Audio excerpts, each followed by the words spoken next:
Moi, je dirais humaine. Parce Oui. que aussi, il faut voir que c'était une période dure pour lui. Traqué par Saül. Et puis, la précarité. Donc, on peut comprendre que devant l'humiliation, il va réagir. Il faut pas oublier aussi que c'était un soldat. C'était un soldat. Il est avec 600 hommes qui ont dû aussi mal ressentir ce qui venait de se passer, parce qu'ils savent très bien ce qu'ils ont fait, ils savent très bien comment ils ont été protecteurs, etc. Et ils reçoivent l'insulte aussi pour eux. Hein. C'est un soldat, mais rappelons-nous que David a été aussi un berger. Exact. Et il sait ce que c'est que le danger en tant que berger, etc. Et il sait que certainement, dans sa jeunesse, il aurait été, enfin, il n'est pas très vieux encore, mais à ce moment-là, quand il n'était pas soldat encore, il aurait été content d'avoir 600 hommes pour le protéger avec son troupeau. Ceci dit, c'est que ni Nabal, David non plus, n'a pas su, justement, ils n'ont pas su gérer leurs émotions. Et cette femme, Abigail, va faire une bonne gestion des émotions, justement. Tout à fait. Alors, on va en parler d'Abigail parce que ça va être le sujet principal dans quelques instants. Mais on constate une chose, c'est que David se met en colère. Et une colère terrible, puisqu'il décide de venir et de massacrer tout le monde. Hein, si nous lisons les versets 12 donc, et suivants d'un Samuel 25, hein, les gens de David rebroussèrent chemin, ils s'en retournèrent, ils redirent à leur arrivée toutes ces choses à David. Alors David dit à ces gens, que chacun de vous saigne son épée, et ils saignirent chacun leur épée. David aussi saignit son épée, et environ 400 hommes montèrent à sa suite. Il en resta 200 près des bagages. Un des serviteurs de Nabal vint dire à Abigail, etc. Donc voilà, la réaction de David, c'est de venir détruire. Alors, parlons d'Abigail quand même maintenant, puisque c'est elle le sujet principal de notre leçon d'aujourd'hui. Alors justement, j'étais en train de lire au verset 14, on va continuer cette lecture. Un des serviteurs de Nabal vint dire à Abigail, femme de Nabal, « Voici David a envoyé du désert des messagers pour saluer notre maître, qui les a rudoyés. Et pourtant ces gens ont été très bons pour nous. Ils nous ont fait aucun outrage et rien ne nous a été enlevé tout le temps que nous avons été avec eux lorsque nous étions dans les champs. Ils nous ont nuit et jour servi de muraille. Je ne sais pas si vous vous rendez compte ce que ça veut dire. Hein, servi de muraille tout le temps que nous avons été avec eux, faisant paître les troupeaux.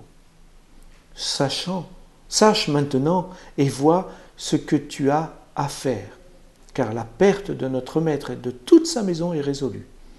Il est si méchant qu'on ose lui parler. » Alors voilà un passage qui nous montre que même les serviteurs sont bouleversés et choqués, qu'ils se rendent bien compte que David ne va pas rester sur cet affront. Hein.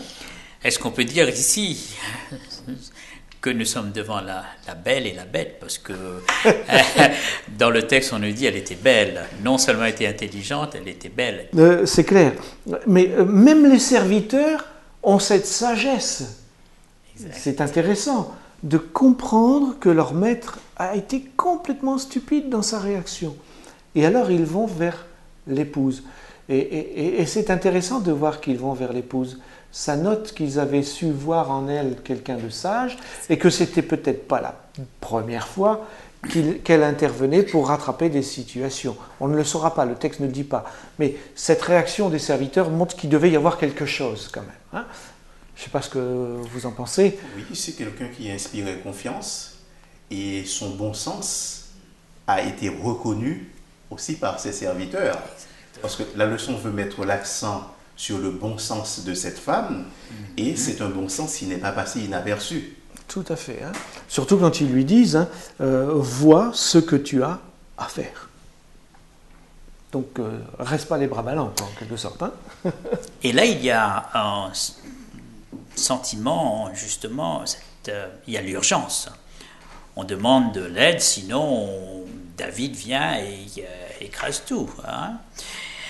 Et là, il y a chez Abigail le discernement.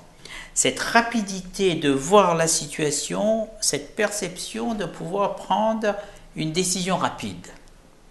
C'est ça. Elle n'hésite pas. Hein, elle n'hésite pas. Quand on la regarde, sagesse, il y a la sagesse, il y a le discernement là, et puis elle va prendre la bonne décision. Exactement.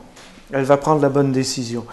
Hein, elle dit, hein, il est dit plutôt au verset 18, Abigail prit aussitôt 200 pains, 2 outres de vin, 5 pièces de bétail, apprêtées, 5 mesures de grains rôtis, 100 masses de raisins secs et 200 de figues sèches.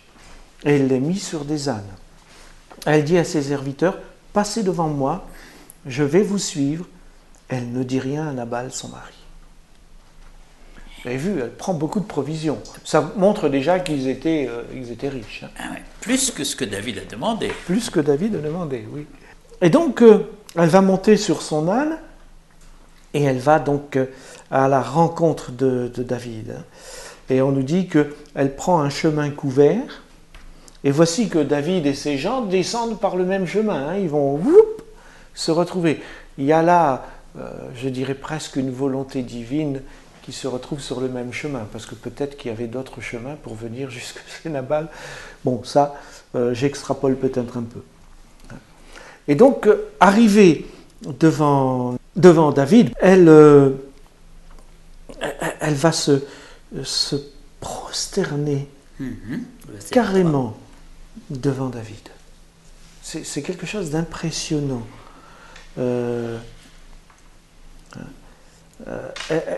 Elle se jette aux pieds de cet homme, hein, et elle dit à David, « À moi la faute, mon Seigneur. À moi la faute. Permets à ta servante de parler à tes oreilles et écoute les paroles de ta servante. Que mon Seigneur ne prenne pas garde à ce méchant homme, à Nabal, car il est tel qu'est son nom. Nabal est son nom. Il y a chez lui de la folie. Et moi, ta servante, je n'ai pas vu les gens de mon Seigneur, que mon Seigneur a envoyés. » Donc, vous voyez, elle intervient d'abord pour dire, ben oui, c'est vrai, mon mari a été insultant, grossier, mais comprenez-le, il n'est pas bien dans sa tête. Hein? C'est un peu ça ce qu'elle est en train de dire. Puis elle dit, c'est de ma faute, c'est moi qui aurais dû être attentive. Et je ne l'ai pas été. C'est extraordinaire. Je ne sais pas ce que vous pensez de cette attitude d'Abigail là, à ce moment-là.